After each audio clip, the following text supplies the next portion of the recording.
The small village of Ravensbrook had always been a peaceful place, nestled in the heart of a dense forest. But as the full moon loomed overhead, a sense of unease settled upon the villagers, for they knew that with the rising of the moon came the chilling legend of the werewolf. As the villagers locked their doors and gathered around flickering hearths, whispers of the cursed creature filled the air. They spoke of a beast that roamed the woods, a creature with the body of a man and the insatiable hunger of a wolf. It was said that the werewolf only emerged on the nights of the full moon, when its transformation was inevitable. Among the villagers was a young woman named Eliza.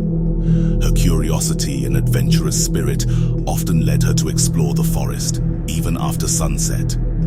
She had heard the tales of the werewolf, but dismissed them as mere superstition. Tonight, however, her curiosity got the best of her. With the moon casting an eerie glow, Eliza ventured into the forest.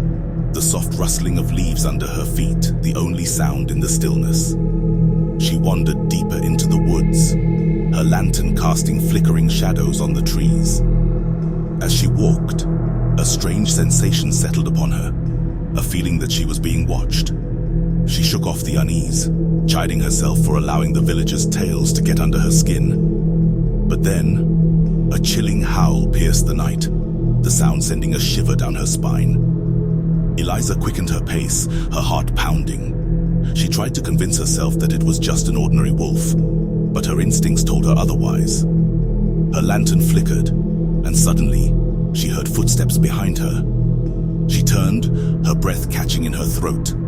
In the dim light, she saw a figure emerge from the shadows, a man with wild eyes and disheveled hair, his body contorted and distorted. The realization hit her like a blow. The werewolf was real. She turned to run, her heart racing as the creature lunged at her with incredible speed. The forest blurred around her as she sprinted, her adrenaline fueling her escape. But no matter how fast she ran, the creature seemed to be gaining on her. With every breath, Eliza could feel the werewolf's hot breath on her neck, its growls echoing in her ears. The village was still a distance away, and panic threatened to overwhelm her.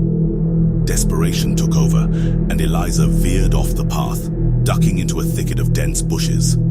She crouched low, her heart thundering as the werewolf's footsteps drew closer. The moon bathed the clearing in an eerie light, casting elongated shadows.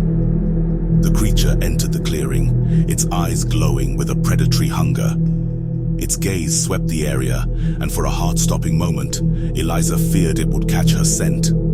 She held her breath, her body trembling with fear.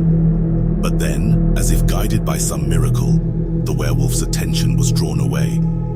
It turned its head, its ears twitching, and then it lunged into the underbrush, disappearing into the forest once more.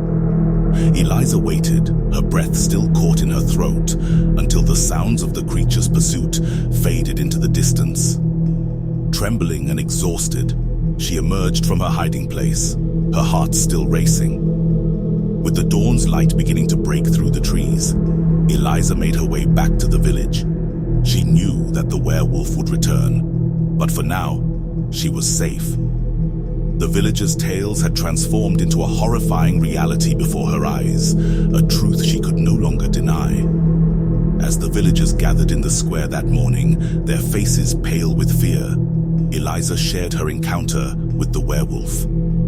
The village elder, a wise and weathered man, nodded gravely. "The legends were true," he said. "The werewolf roams the forest on nights like these, a creature cursed to live in a perpetual cycle of transformation." The villagers exchanged worried glances, the weight of the truth settling upon them. Eliza's experience was a reminder that some legends were born from real terrors, and that the line between reality and myth was often more fragile than they could have imagined. As the full moon rose once more, casting its haunting glow over the villagers locked their doors and huddled together, knowing that the werewolf was out there, lurking in the shadows of the moonlit forest. And as the howls echoed through the night, they could only hope that the dawn would bring respite from the moonlit terror that haunted their village.